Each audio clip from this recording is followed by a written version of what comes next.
Hey everybody, welcome back to Patchogue Firearms Restoration.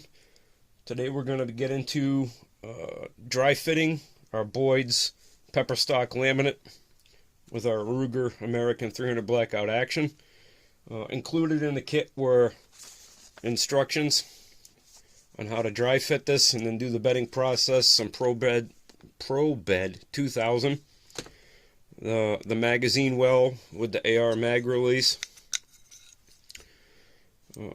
2 lugs and 2 screws, a short screw and a long screw. So first thing we want to do is we want to fit the mag well into the base plate in the bottom of the stock. Make sure it's pressed in all the way fully. So one thing I noticed when I did this before off camera was that when I tightened down the forward short screw was that the forward piece of plastic bent down, and if I push on it slightly with a screwdriver bit, you could see how it flexes. Try to get a better angle on it. It flexes down about a 1/16 of an inch. So I don't want the plastic to get stressed when I do this. So what I ended up doing was I put some modeling clay on this inside surface, and I reassembled it with the modeling clay in place, and then disassembled it again. And then I looked at the thickness that the modeling clay had compressed, and it was about the same amount as this washer.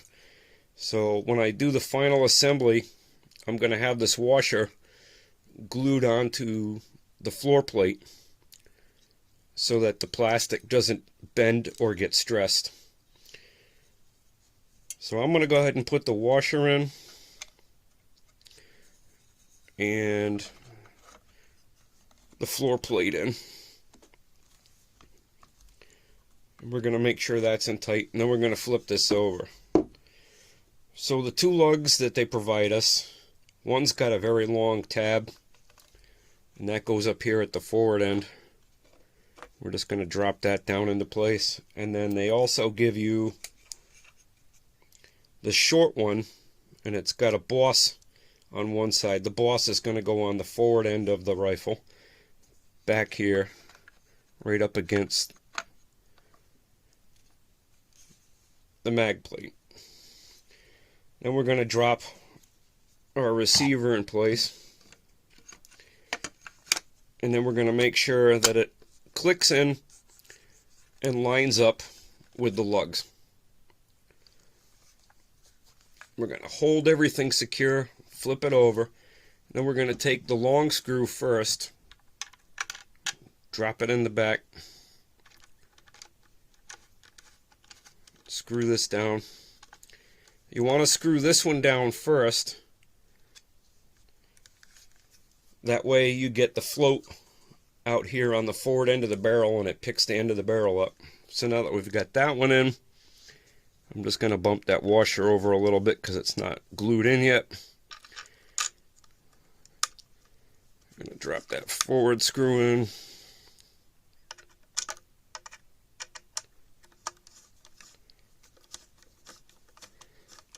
Screw that down. The same amount of firmness, and you could see now that the plastic on the floor plate is not flexing down, and it's staying relatively flat to the bottom of the stock.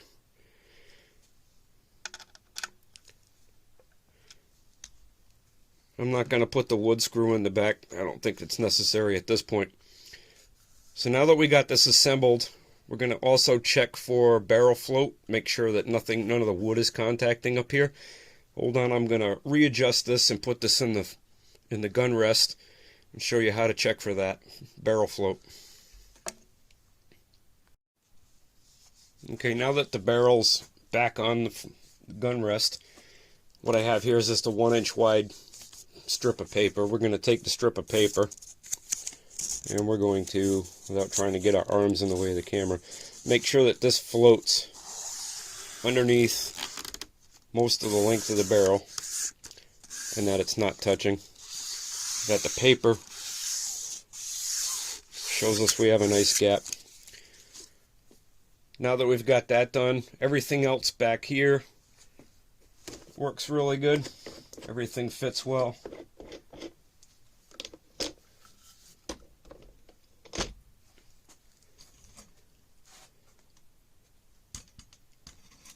I'm happy with the way the bolts sit down.